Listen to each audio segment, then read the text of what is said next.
It's prime time. It's prime time. Talk TV. Talk TV. We're letting you know.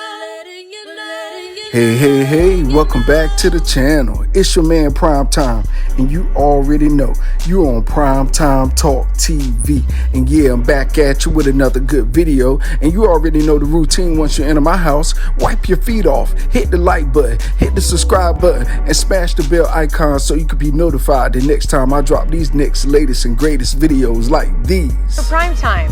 To this day. Oh man, let's go ahead and jump on into this video, shall we? How about it sounds like Canelo has made up his mind on what he's gonna do after his wrist surgery in a few weeks or so. So look, this is definitely some big news because, for a very long time, we've been hearing Canelo saying that, hey, I'm not going to fight any of my Mexican brothers, yada, yada, yada, yada. I'm not going to do it. He's been called out by David Benavidez. He's been called out by Zurdo Ramirez that just actually lost to Bivol.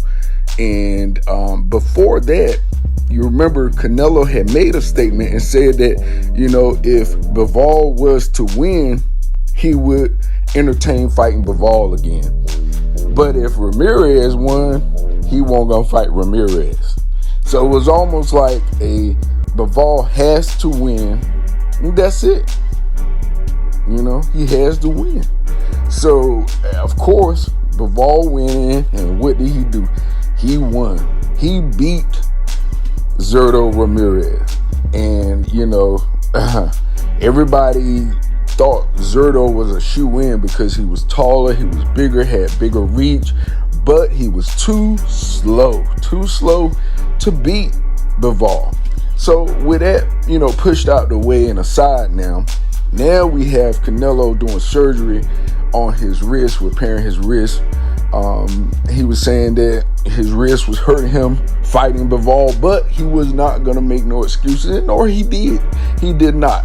He did not make an excuse on why he lost to Bivol. He did. Now, granted, it seems as though he wants this rematch. He wants this rematch. I think him looking back on that fight, he's looking at how in the world did I allow this slow Bivol to beat me? And he looked at Bivol's defense. If you think about it, Bivol had pretty good defense. I just feel as though Canelo didn't attack his body as much as possible, because if someone is throwing punches, and you're blocking your face, you have to go at the ribs, you have to go at the side, you have to go at the body. And honestly, I don't think Canelo did enough body work or body damage to warrant Bivol to drop his arms. And if Canelo did do that in the first fight, then Bivol would have dropped them arms. He would have dropped them arms and it would have left his head exposed. That's the sweet science, well, part of the sweet science of boxing. Is using good footwork, good angles. I think if Canelo had used angles and footwork to pivot and hit that body, he would have warranted Bivol to drop those arms. Because honestly, I've never seen anyone fight Canelo holding up a high guard the whole entire fight. You look at that fight, the first one, Bivol held up his high guard pretty much the whole entire fight. So I'm assuming that Eddie Reynoso and Canelo has looked at this fight over and over again, has analyzed it, reanalyzed it, broke down the shots, how many punches he threw to the body, how many punches he threw to the head, how many times he hit him on the arm. I'm pretty sure Canelo and Eddie Reynoso broke this thing down. And that's why I think Canelo is really aiming to get back in the ring with Bivol again, because he feels as though, hey, maybe it was his cardio. Maybe it was putting on that weight and carrying that weight for a first fight. Most fighters, when they put on extra pounds and extra weight, they want to fight a B-level, C-class level fighter to be able to test out their new weight in that weight class. But nowadays you have fighters like Canelo, other champions that want to bounce around different weight classes, move up, move down, and fight other fighters because they see holes in their game that they can exploit.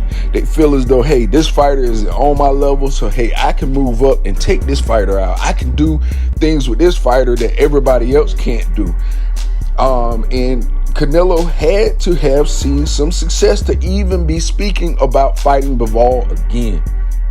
And honestly, if you look at it, he did. He really had success. First of all, he didn't get knocked out. Secondly, he didn't get rocked. Third, I think he just kind of gassed himself out, putting on that kind of weight and fighting Bivol. Now, honestly, I don't think he really needed all the extra weight. He needed more or less his just walk around weight to be able to fight a Bivol. And, him getting tired close to the end of the fight and him saying that lets you know that his body and frame just wasn't used to carrying on that weight at that particular time. Now, who's to say, hey, the second go around, he can carry this weight a lot better. He can move and pivot off the angles he need to. The other thing, my only critique is he has to invest in that body from the first round. I mean, the first punch he needs to throw, well, not the first punch, but, the first solid punch after the jabs and, little feints, he need to hit that body, hit that body with that left hook. If you look at it, Bivol body isn't really like one of those ironclad looking stomachs or abs or whatever. So I'm just visualizing Canelo investing into that body that Bivol will drop one of those arms or both of those arms and start moving backwards. That's how Canelo actually can beat a Bivol, is to invest in the body, make him drop that arm, and once he's going backpedaling, that's when Canelo lunges with that left hook like he caught Caleb Plant with. Those are one of the good things about, those type of matchups is that anything can happen. One strategy today don't mean that same strategy tomorrow is going to work. That's the sweet science of boxing. Boxing is all about, hey, can I do something different that I didn't do the first time or that I didn't do in my last fight? Can I implement new things that I learned in my last fight or in my last loss that I can implement in this fight here? See, those are the things that you have to do. A great champion makes adjustments. Now, a greater champion makes adjustments in the ring, but a great champion takes his L on the chin, makes his adjustment, practices, puts in the formula, do it as a routine, get that muscle memory down pat, and then go in the ring and attack. That's how that thing go. Now, on the other hand, both sides of the coin, Bivol, in order for him to win again, he has to do the same thing, but he has to be the aggressor this time. I think the first fight, he started out, pacing himself, and he paced himself the whole fight. Don't get it twisted. But what I mean is that when this second fight, he's going to have to turn it up a notch because, of course, Canelo is going to turn it up a notch. Most likely, Canelo is going to come out a little bit more aggressive in the second fight than in the first fight. That's just how it goes. A lot of times, fighters look at,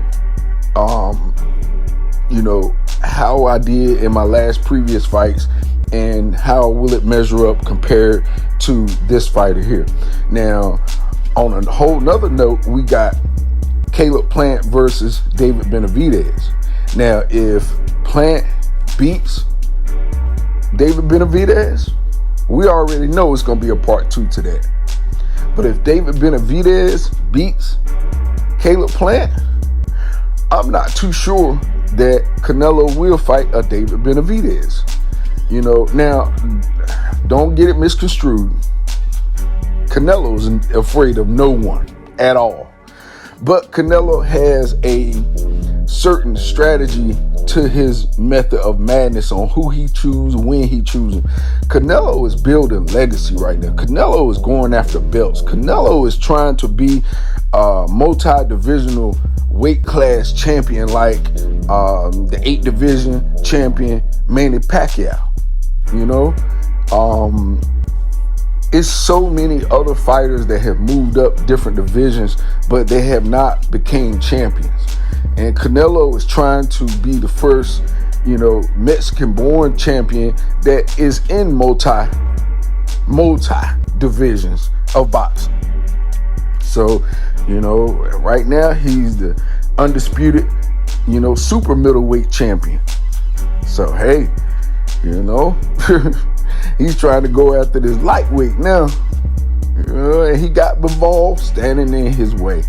You know, now Bivol just won, so of course we thought we were going to hear of Benavidez versus Bivol, but I really doubt that at the moment. You know, Russia got a lot of stuff going on, and I don't know if the American public will allow. But nevertheless, I'm pretty sure we will see these fights eventually.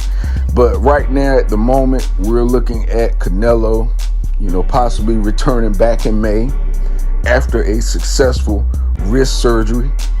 And look, I'm excited. You know, Canelo, man, look, this dude been fighting more than pretty much every other champion we got in boxing right now. You know what, 2-3 times a year?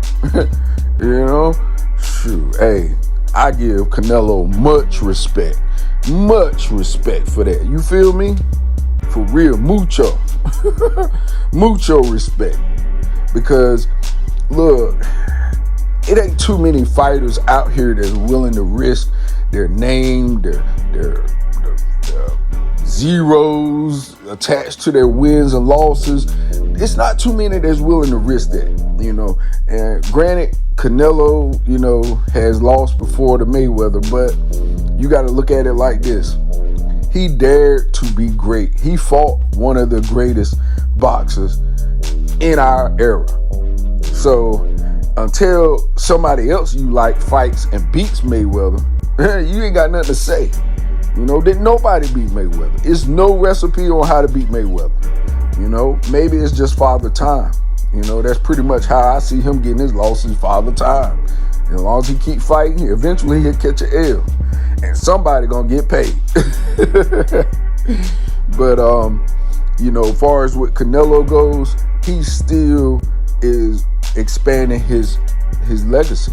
You know, he's still growing as a champion. He's still fighting the best fights. He's still competing at a high level. He's still trying to push the envelope of anybody that comes after him. And honestly, Canelo is the face. He's the face of boxing. You know, after Mayweather passed the torch to him. Who else sells out pay-per-views more than Canelo? You know, even on a bad day, Canelo will sell out your best man. So, you know, it is what it is. I'm looking forward to Canelo returning, and I'm definitely looking forward to the formal announcement of hearing who he's fighting and when and where. Most likely it's going to be in May, Cinco de Mayo, around that time. So you can already definitely look for that, because that's pretty much Canelo's reserve date. And that's why a lot of fights and boxers don't make fights around that date, because they know they're going to have to compete with Canelo. And with that being said, that's all I got for you in this video. You already know the routine when you leave my house. Hit the like button, hit the subscribe button, smash the bell icon so you can be notified the next time I drop these next latest and greatest videos here on Primetime Talk TV. And I'm on social media everywhere. Definitely go to the website, primetimetalktv.com, and copy you some merch. All right, y'all. Peace, love. I'm out till next time.